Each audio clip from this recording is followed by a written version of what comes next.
What's up, guys? Right now we're heading to the nearest city to catch some Pokemon. I know last video I explained how to get Pokemon Go if it wasn't out in your country yet, and the day itself it released, so that was timing was pretty bad. So I'm gonna make it up to you by giving some beginner tips. What you'll see, the first thing you'll see if you open the app, you'll have the choice of, well, you first make your character, but you have the choice of 3 Pokemon, Bulbasaur, Squirtle and Charmander. One tip or one hack you can do to get Pikachu is choose neither of them and just run away, and I mean literally run as far as you can from them. They'll reappear until all of a sudden the game will ask you don't want any of them.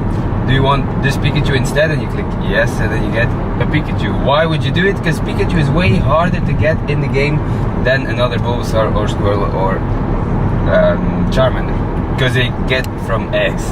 Now, the main thing you should focus on in the beginning of the game is getting, of course, you gotta catch them all and getting as many Pokemon as you can, but also just catch all of them. If you have a Pidgey, another Pidgey, another Pidgey, catch them every single time, because you get experience from it. You get experience, and in the experience you can level up, and that's the main important thing to do in the beginning, is getting your level as high as possible, because the CP, the combat power, which determines how strong a Pokemon actually is to eventually fight gyms or fight each other, is determined by your level.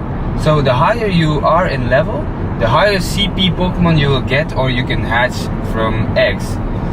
And eggs is the other topic. That's how you can get the Bulbasaur, Charmander, Squirtle. In 2 kilometer eggs you can hatch one of these 3. How to get eggs is through Pokestops, and near a city or a town or everything that has some monumental value, you'll see Pokestops on the map, and I'll show you in the screen next to this how a Pokestop looks. It's a blue thing, and when you click on it, when you're close enough, you can flick it, and then you get some items like Pokeballs or eggs if you're lucky. Next up is the gym, which is also at a big site in your city, and you can only go for a gym or battle a gym when you're level 5. So that's why the main thing in the beginning is getting experience as much as you can to level up, and then you need to choose a team, and Team Valor represents, so you all should go to it. Team Valor, getting with the Moltres, the fiery bird, because it's epic, because it's like a phoenix kind of Pokemon, and then you can battle gyms of other teams, or you can train in your own kind of gym if it has the color of your team you chose, and that's how you level up again. That's what the CP is for, because your combat power needs to be higher than the other one, then you battle. So the main thing still is getting your level up, and getting your level up fast is going in a trip that's about 5 minutes, because every single 5 minutes you can reactivate a Pokestop and get other items and the experience additional to that. Also around Pokestops there will appear a lot of Pokemon, so you can catch them.